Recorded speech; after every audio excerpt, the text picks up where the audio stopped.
Back when AMD launched its first RDNA 4 GPUs, the Radeon RX 9070 XT was seen as the closest competitor to the RTX 5070 Ti. Even though the Nvidia GPU is $150 more expensive, AMD essentially launched the RX 9070 XT to go against 5070 Ti for a much lower price tag. The GPU performed well across various benchmarks but couldn't beat the 5070 Ti overall, with around 5 to 6% of slower performance than the Nvidia GPU. The RX 9070 XT still managed to get a good name in the market, but we have just found out that AMD GPU drivers were apparently throttling the performance of this GPU. Hardware Unboxed just retested the RX 9070 XT after 3 months and compared it to the 5070 Ti. The difference here was the driver version, as the original testing was performed using the Adrenalin driver 25.3.1. However, the latest analysis is performed using the Adrenalin driver 25.6.3, which apparently boosted the GPU significantly. And here we are not talking about 2 to 3% of performance margin, but a performance boost that goes as high as 27%. Most games tested showed a single digit performance increase, but there were many that now gain performance boost in double digits. In modern intensive games like Cyberpunk 2077, the RX 9070 XT is now able to perform 4% better, and even though the 5070 Ti also gained some performance, it is now a bit slower than the AMD GPU.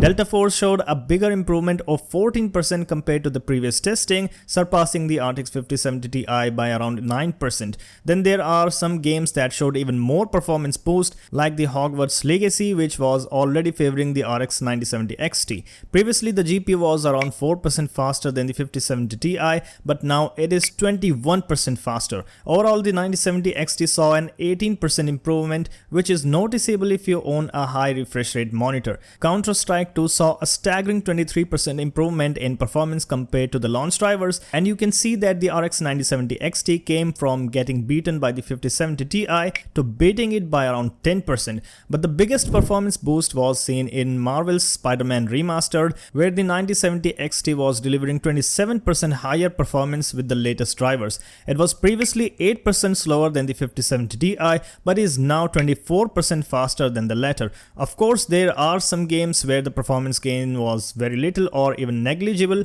but overall the 9070 XT is now 9% faster than it was previously. At 1440p, you can see how the GPU has improved with the latest GPU drivers, which is also seen at 4K, even though the difference is smaller at just 4%. All in all, the RX 9070 XT is now 3% faster than the RTX 5070 Ti when compared in 16 different games, and is equivalent when we check the benchmarks at 4K resolution. One thing important to keep in mind is that Hardware Unboxed has extensively compared both GPUs before testing both of them in more than 50 games. So while 16 game benchmarks are sufficient to conclude the winner, more games need to be tested to draw an accurate conclusion. Nonetheless, we can clearly see that AMD RX 9000 series needed more mature drivers, and I think that these GPUs can perform even better since they offer significantly better IPC uplifts over the RDNA 3. Computer Base has recently performed an analysis on this, and we can see that the RDNA 4 is about 20% faster than RDNA 3 in IPC at 1440p resolution,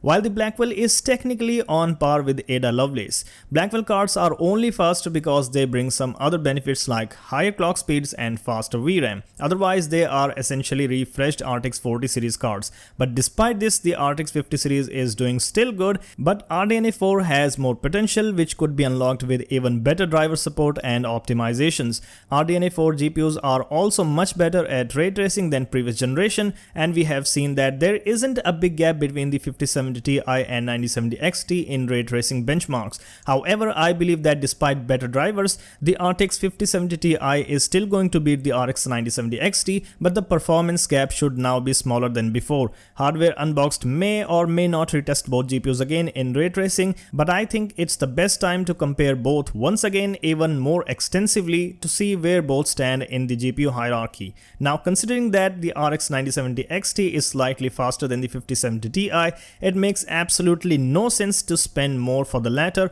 unless you want higher ray tracing performance. Now, I don't care whether you are an AMD or Nvidia fanboy, the charts speak for themselves. The RX 9070 XT simply blows the 5070 Ti out of the water for its MSRP, but at the same time it's difficult to get one at the official price tag. But this situation is not going to exist for long, as we are seeing both Nvidia and AMD GPUs dropping gradually in prices, and fortunately both GPUs are now around $70 to $100 away from reaching their official price tags. You can currently find an RTX 5070 Ti for as low as $839, which is roughly $90 higher than its price tag of $749. And you can grab an RX 9070 XT for as low as $699, which is $100 more than its MSRP. With a price difference of roughly $140, the RX 9070 XT is unbeatable, and if you want to buy one, I will link some of the best deals in the description for both of these GPUs. So that wraps up today's video. I hope you enjoyed it, and if you did,